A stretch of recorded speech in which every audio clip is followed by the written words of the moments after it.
conversations, some business discussions, some hot, main discussions, as well as, a dash of motivation to keep you on your toes and also give you something to ponder over as you embark on your day. I am Miriam Abena Adedeyaira Awuno. Will be joining us pretty shortly, but I have with me my co-host Clement Yabankwe in the studio.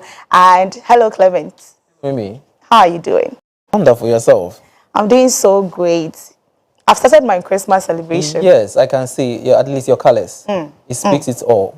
I know, right? And I love it, seriously. Thank you very much, Clement. And I have already taken my motivation, but I know you, our viewers, need to be motivated as well. And so we have some motivation coming your way. Please stay with us.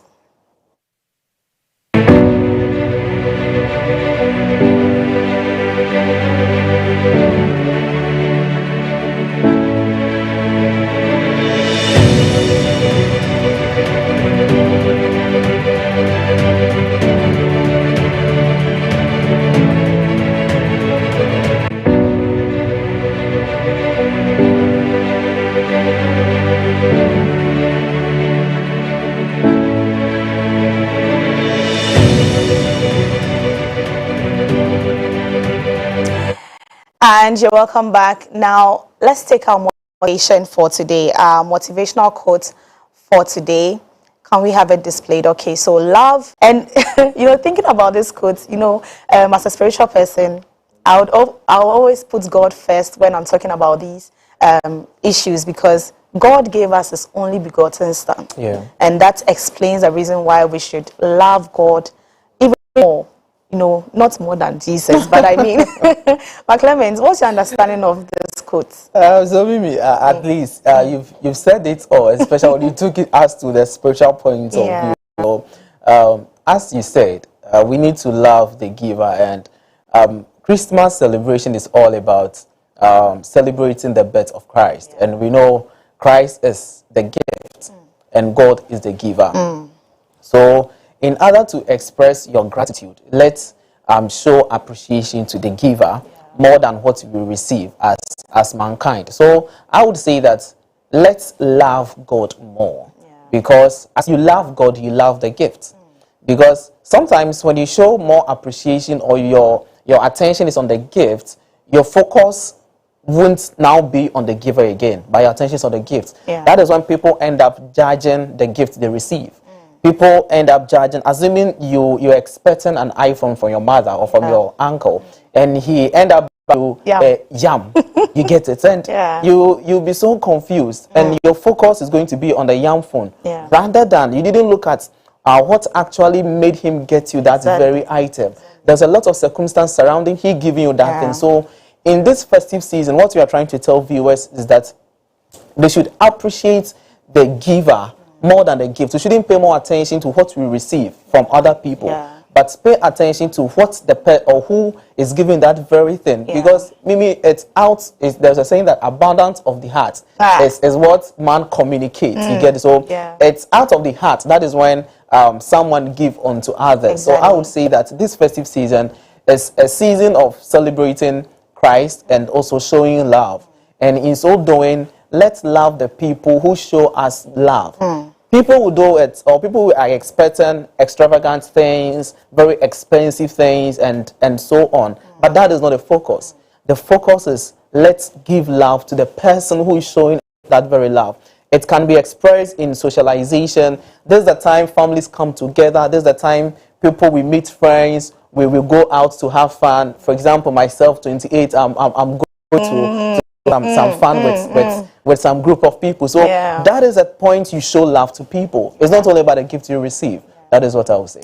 Well, I would also like to add the fact that the quote tells us to appreciate the relationships we have with people. Exactly. And not only looking at the material possessions we get from people, but also the thoughtfulness behind whatever is being given to us. Just as you said, if someone is giving you something, you need to think about the circumstances better than getting to understand the gift that has been given to you. Our parents gave us education, they took us through school, they gave us the best we have in life, but most of the times we tend not to be appreciative of the fact that they've done all these things for us, and without thinking of the, the mindset they had behind doing all those things for us. So, I mean, this quote is a quote in its right direction. Very, especially in this festive season. And so thank you very much for your thoughts. Right, so this is all we have for you on the motivational quotes. Now, up next, we have our newspaper and online review. Please stay with us.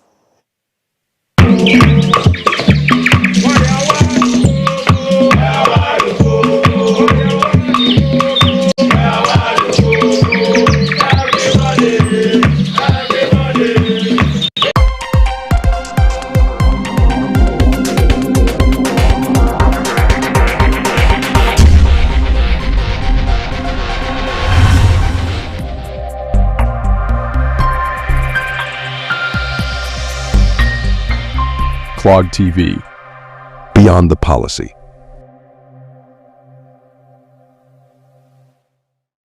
Come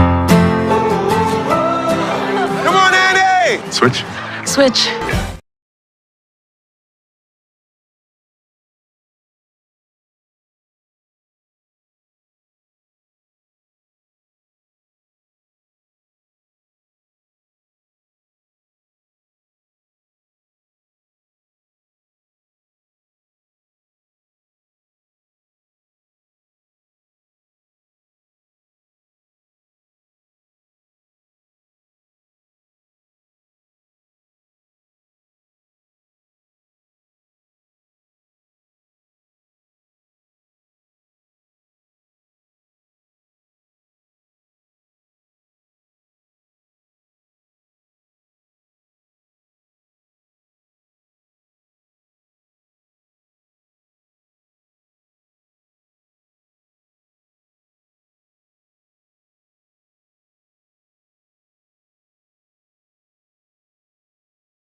grateful to God that finally or eventually the year is coming to an end. Yes, yes, I was looking forward to that. We are hoping that next year will be great. Yeah.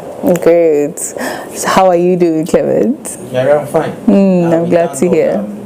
Election is, let's say, almost 90% over. All what we were thinking it would happen didn't. Then we have peaceful Ghana. That's the most important thing. So we thank God for that. Great. So let's go quickly into the news. What is trending these days? And I see newspapers are back. We are no longer, we've gone on some small hiatus for our digitized graphics, but we have them here now. So what's trending? And of course, what do you have for us in your newspapers as well? Okay, so before I get to my newspaper, actually yesterday Parliament had a sit-in at the conference center. And, it was so wonderful. This time around, In a way of somehow mocking the NPP, you know, the louder one has been humbled in a way. Yeah. Now it is terming them as the mini micro. Oh my goodness. Minority. I mean, next year hopefully is going to be very interesting in Parliament because we've seen, a drastic change in our governance in this election. I mean, I saw how Ghanaians really respond quickly to their emotions. Ghanaians are very emotional. We are very, very emotional. I mean, our basic needs are very important. They are not being met. Something will be done. Yeah, so I was happy with what I saw in Parliament. And we are hoping for the best. I mean. So do we think that the NDC sitting in the minority is just because they know that come next year that's a reason. They would literally take over the chamber? They are going to be a super majority, not just majority, super. So they are just take this one for now. Yes, enjoy. Let's give it to you for some time. Yesterday, we saw amazing people in the house. We saw the likes of Honorable Maitupuku Prempe was in the house yesterday. Eslowusu was in the house. Honorable Semen Shabuns was. There's all key people. Yeah, even Napo was there. Yeah, that's what yes, I mean they are still operating. They are supposed to. The only person I didn't see through the certain was Honorable Anodom Pre. I don't know whether he came later, but the time I was following proceedings, he was not in, and people were asking where is Anodom Pre. Over the years and over the weeks, we will see him there, but I don't know whether he came in later though. So it was a wonderful thing, and they discussed other important government businesses. And I think to touch on few of them, you see, there were 5 businesses that they really wanted to do before this 8th Parliament goes on end. You need to do with loan, some need to do with tax waivers and stuff. So yesterday in the floor of the House, the majority leader brought in the issue of, I think, 350 million United States dollars tax waiver for some companies. But the minority leader made it point blank that when it's approved, it's going to affect the new government, so they should hold on to that. When they take office, they would equally make sure that such item is either implemented or reviewed for a better Ghana the next day. So I think today the Minister of Finance is supposed to present the first quarter budget for 2025 to the floor of Parliament today. So that's actually the happiness in Parliament. Oh, okay, that's good to him. Also, some of the taxes, I mean the e-levy tax has also been scrapped off. Yeah. By this government. Yes, exactly. And after cake and everything in Ghana, okay. I mean, it was one of Baumia's promises to Ghana. But one interesting thing I found, online was that Majority Leader Afenyo Makin, Honorable Afenyo Makin, was daring the NDC. They said they are going to scrap all the taxes, and he was daring them that if they are going to scrap these taxes, we wait to see where you are going to get your revenues from, because these are some form of revenue generation for the country. And some people have raised concerns that your candidates, Dr. Mahmoud Bawumia, also said you were going to scrap. So was it something like a trick or something you were just saying to deceive Ghanaians when you come into power? Some way. These are some of the concerns that have been raised concerning that. And then, I mean, weren't there revenue generation activities or endeavors in the country Of before course, the e-levy and COVID the levy? toll booth issue. Yes. That Yes. was, It was even a form of employment for people. So I don't know if they're going to bring that back. But look at this e-levy issue. It didn't just come to being. It came to being as a result of the IMF requirements or conditionalities. So it was another avenue where Ghana can get money to settle its IMF deal or its IMF deal. So that is why all this introduction of taxes came in at this short possible time. But the Institute of Economic Affairs also has, as you said, has raised concern that if you are scrapping all the avenues for revenue, then we should have a major source of revenue in order to sustain the economy. If not for that, the economy will just crash moving forward, because all these avenues bring money to the desk. But the big question people are asking is that when this money comes to the table, do they account to Ghanaians what this money are being used for?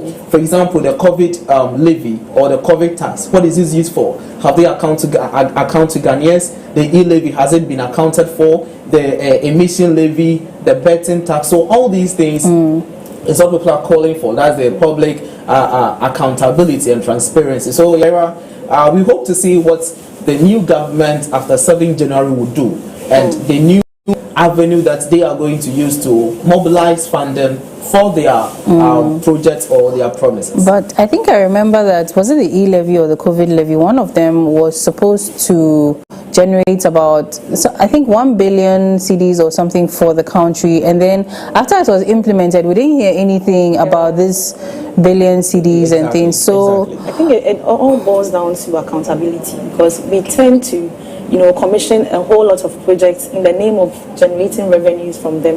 And then at the end of the day, they are not accounted to Ghanaians, and then we are just left there. We remember that something was done, but as to whether we are benefiting from it or not, we don't know. So that is also something that maybe this coming government should look into. And I also think the reduction of the number of ministers is also a way they are going to get some form of revenue to solve other issues, which I also believe. Well, in the reduction of ministers, let's just hope that some people don't end up taking multiple roles and having to get paid for these multiple roles they are taking on, because it will then go back to the same thing. It is basically the same as having over 60 ministers in the country, because I think even as members of parliament and as ministers, they get two different salaries for that. So now if we're having less ministers and then they are taking on multiple roles because these roles need to be filled, most of the money will still go. Talking about merging some of the ministries together. So I think that can also help. That's what I'm saying, that it shouldn't take multiple roles in the sense of after being a minister, then you also double as a different role. Since he's so much concerned about his leaders or his appointees that if you are not in for the people, then don't even attempt to come. Which is they should know better. Don't even attempt to I mean, come. members of the party should know better that this time around, President John Dramani Mahama is not coming to play with this opportunity given him. So they should know better and put themselves in the right position to be given such appointments. Very well. So let's go quickly into our newspapers. What stories do you have for us? Businessman, take us away. So today I have the graphic business. So the graphic business front page about Ghana's annual import, car sourcing and raw material production. So basically what it's just trying to tell us, car sourcing and raw material production. So basically what it's just trying to tell us that we should move from the point of importing or importation. That we should move from the point of importing or importation to